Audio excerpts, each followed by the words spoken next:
I had sent up the interview with a fellow that I work with who's in the military, and we set up this interview with Fort Wayne Access TV, and they were going to interview him down at the Allen County Library about his Battle of the Bulge experience.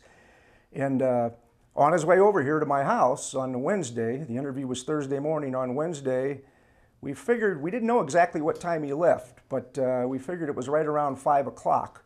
Well, you know, I've driven many times that route and I know how long it takes. And when I got to be about 10 o'clock and Dad didn't show up at our house and we got no phone calls, my brothers and I, we all got very concerned, and our wives, and we start texting and emailing. And got to be about 10:30 and I called the Fort Wayne police, and Officer Fairchild came out, and he was just extremely helpful. Immediately put out a missing persons report, and told us try to stay calm, and we'll let you know as soon as we find something.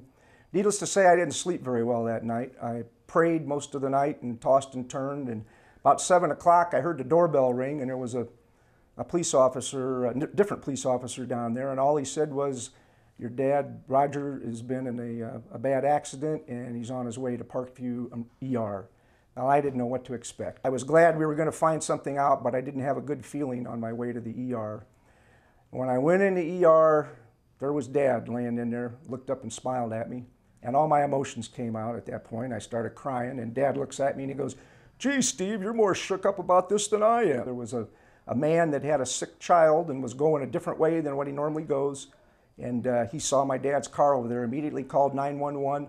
Officer Fairchild was the first one on the scene. I can't thank him, and also Officer Perry from the Allen County Sheriff's Department. They were both just tremendous and very helpful to us, and really got us through this. Dad had compressed vertebrae in his spine and had to have vertebroplasty. I guess they go in with a needle, and he's still having pain in his hip. That's the main thing, or actually it's his pelvic to sacrum joint. That's the main thing we're focusing on to try to get that under control. He had all his medals with him in the car, and the car completely rolled over, hit a tree, and landed between two trees, and my dad was in that car 12 hours. His Battle of the Bulge jacket, he hung up on the sun visor and turned it sideways to keep the rain and the cold from blowing in the broken window, because it was pretty cold that night. And there's glass and stuff broken, and you can't get the doors open. I was just looking in the glass and digging around, and I couldn't get the door open, but I pushed my way in. I had gloves on to keep from getting cut. Between the passenger seat in the front and the console in the middle, I saw this little kind of a gold bronze colored thing, and I didn't know what it was, and I picked it out, and it was a medal, and it had his name on the back. I said, "Dad, I found another medal." I said, what is this medal? And he goes, oh my goodness. He says, "That's the Bronze Star that I got for being in the Battle of the Bulge." He had his Bible in there, and this Bible he carried in his right front pocket all through World War II. He was in the Battle of the Bulge, had people getting shot and killed around him, every day. He never got hurt.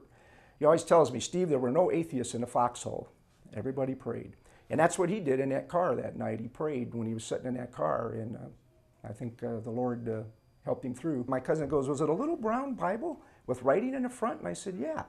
He said, "Steve, I don't know if you realize it, but before I went to Vietnam, your dad got me on the side and he said, 'Rick, I want you to take this Bible, put it in your right front pocket, pray, and keep this Bible with you. It got me through World War II, Battle of the Bulge, and I want you to have it in Vietnam.'" So my cousin Rick was in the Marines, in the jungles of Vietnam, and he carried that Bible with him, and he never got hurt. And when he came home, he gave the Bible back to my dad. I admire my dad so much. He's such a great dad, and great man, and he's always talked about it. Even when I was a little kid, he even had a German helmet that I used to wear. He used to let me play with this stuff that he had from World War II.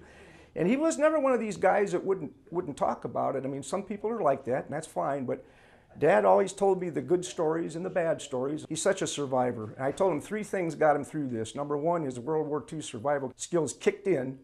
Number 2, he prayed all night, which I think is great. And number 3, I said, "Dad, God's got more for you to do down here. That's why you're still here."